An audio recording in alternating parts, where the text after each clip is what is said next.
Partido Republicano terá o controle do Congresso americano. Conquistou Senado, conquistou Câmara dos Representantes. Vamos com o Luca Bassani, que é quem vai contar essa história pra gente agora. Ou seja, né, Luca Bassani, além de Donald Trump ter voltado ao poder, ter sido eleito, vai contar com um apoio interessante em todas as casas.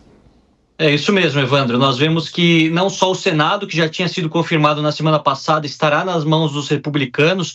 Das 100 cadeiras, 53 foram para os republicanos e 47 para os democratas. Uma diferença que não existia dentro do Senado, da Câmara Alta, há pelo menos 2 mandatos. Alguns falam até mesmo 3, né? Porque nos Estados Unidos temos eleições legislativas a cada 2 anos. E agora foi confirmado que também venceram na Câmara Baixa, no Congresso americano. Vale ressaltar que são 435 cadeiras, nem todas elas foram contadas até agora, foram concluídas a sua contagem, mas já se pode afirmar que a maioria absoluta estará na mão dos republicanos, que conquistaram já 218, frente a 209 dos democratas. Como eu disse, para chegar em 435 ainda faltam acho 7, 8 cadeiras que estão sendo contadas, ou seja, essa diferença, essa margem de vitória dos republicanos pode ser ainda maior, o que deixará claro que no ano que vem grande parte das legislações em relação à deportação de imigrantes ilegais, aos direitos reprodutivos das mulheres, questões do aborto, questões de legalização das drogas e até mesmo aprovação de orçamentos de ajuda militar à Ucrânia, a Israel,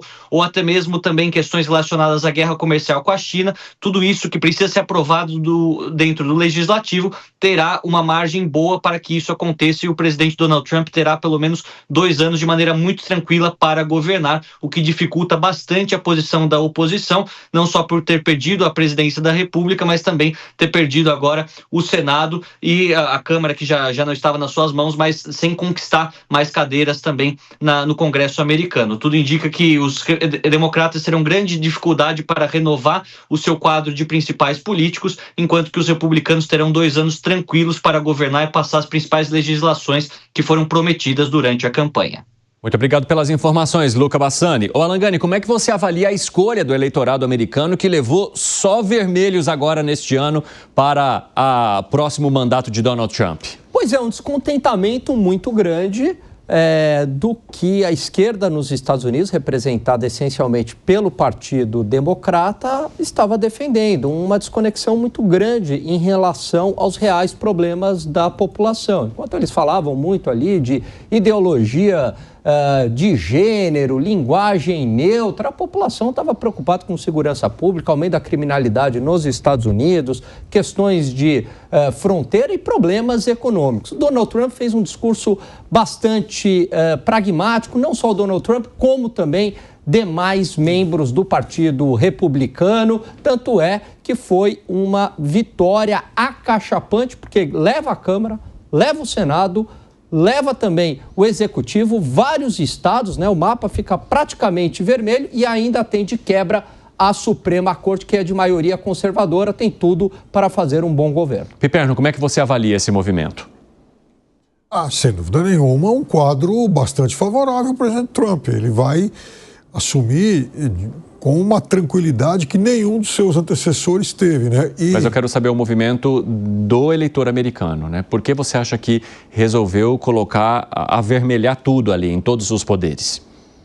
Veja, tem muito do que o Alan falou, mas eu gosto muito de olhar para a geografia do voto, né? Então, nesse momento, porque a eleição não terminou ainda, os votos estão sendo contados, e a diferença, inclusive, entre os dois baixou agora para algo em torno de 3 milhões de votos.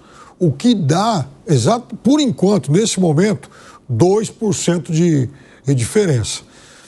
Aí você fala, 2% não é tanto, é mais ou menos, um pouquinho, nesse momento está um pouquinho maior do que foi a diferença do Lula para o Bolsonaro, com a diferença que lá o sistema eleitoral é diferente do nosso. Então, nos 3 estados que definem a eleição, a diferença foi, juntando os 3, dá 240 mil votos. E aí vem muito disso que o Alan falou. Porque, veja, uma coisa é o que a macroeconomia, os números macroeconômicos dizem. A outra coisa é a percepção das pessoas. confesso para você que na semana passada eu cheguei, de certa forma, a demonizar e achar que tinha caído a máxima lá do James Carville, economia estúpido e tal, né, por conta de outras premissas em jogo agora. Mas não, aquilo vale de uma outra forma que realmente grande parte dos candidatos, e principalmente dos democratas, no caso dos Estados Unidos, e da esquerda brasileira agora, esqueceu. Que é assim, não adianta você falar para o cidadão que o desemprego diminuiu ou que o PIB cresceu, porque como dizia a Conceição Tavares, ninguém come PIB. O importante é, você vai continuar tendo o seu emprego, o que nós podemos fazer para o preço da comida não subir mais e o que nós podemos fazer para evitar que o seu salário caia. Então, lá nos Estados Unidos, quando o Trump fala, e eu sou contra a forma como ele fala e as ideias dele, mas enfim, a culpa é da imigração ilegal, isso está fazendo diminuir o seu salário cair. Então ele está dando uma explicação, que você pode contestar ou não, mas ele está se interessando pelo tema. Né? Eu vou fechar a economia para produtos chineses porque isso pode tirar o seu emprego. Eu acho ruim, mas ele está dando um recado sobre o tema. É diferente de quem diz isso aí que o Alan falou, que realmente há uma necessidade de se recalibrar o discurso, porque senão vai acabar perdendo de novo. Arremate, Segré, o que foi? Eu não sei qual é os Estados Unidos que o Pipano está observando, porque mesmo com 3 milhões de votos de diferença, um para um lado, um para o outro, foram quase 100 delegados de diferença. Não. Como não? 300 e pouco contra 227? Não. Você está falando então, no colégio, enfim, no colégio eleitoral. É o que determina quem perdeu nos Estados Unidos. É irrelevante a quantidade de votos para um lado e para o outro. De fato, na outra vez, ganhou na quantidade de votos e perdeu quando os delegados. A quantidade de delegados foi esmagadora. E aí você observa que contra fatos não há argumentos. A narrativa democrata não vingou. Quando a pessoa fala, não, porque isso, porque aquilo, e a realidade do americano falava outra coisa, falava, cara, não, tem algum problema aqui que não estou entendendo. E quando você vê o mapa todo avermelhado, mostra que os democratas que estavam no poder não conseguiram se manter. Quando alguém está no poder e não consegue a reeleição, o erro maior é dele. Não é do outro, não é uma questão de, vou, porque estão as coisas tão bem que eu gosto de arriscar para ver se ficam pior. Não, a percepção era que estavam ruins e que poderia melhorar. E essa melhora estava na cara do Trump, nesse caso. Vai ter um governo muito mais tranquilo e não somente a Corte Suprema vai ter 2 modificações do governo de Trump que certamente vai dar mais conservadorismo a essa Suprema Corte.